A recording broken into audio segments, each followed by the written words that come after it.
In the beautiful land of Irara, nestled amidst rolling hills and babbling brooks, there sat a quiet village known as Aloria. This village was renowned for its healing arts, a skill that had been passed down through generations. Aloria thrived on its own, living a peaceful existence, but it was vulnerable to the ambitions of its neighboring country, Alaris. One misty morning, as the sun struggled to break through the heavy clouds, a rider appeared at the edge of Aloria, clad in the armor of Alaris. The sound of his horse's hooves caused the dust of the village's outskirts to stir. The rider was none other than Sir Kale of Alaris, and he made his way towards the village's healer, Ilara.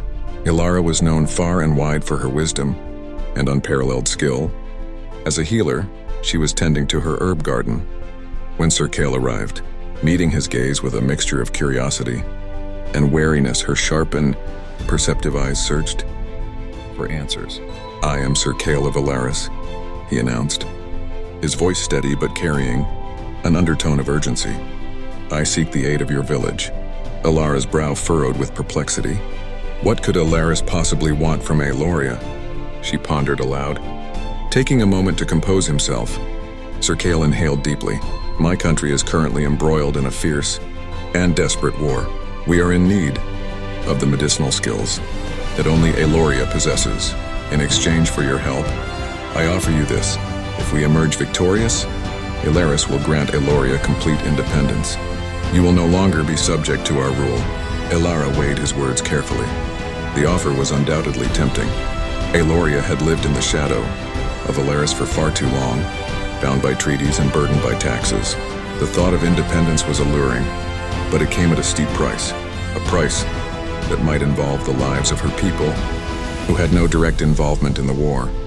"I will need to discuss this with my village elders," Ilara finally responded. "Their consent is necessary before any decision can be made." Sir Kale nodded approvingly. "I will eagerly await your answer." With great urgency, the village council was assembled. The elders listened intently as Ilara recounted Sir Kale's offer. After a heated debate, they reached a consensus.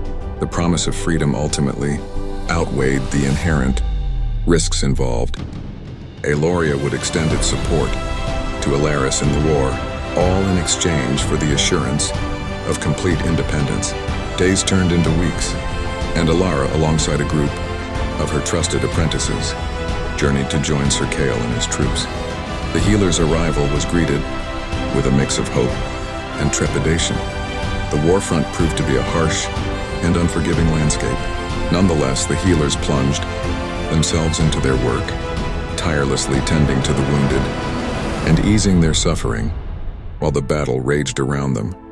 As the weeks transformed into months, Ilara's presence became a guiding light for the weary soldiers. Under her care, their spirits were rekindled and their strength was renewed.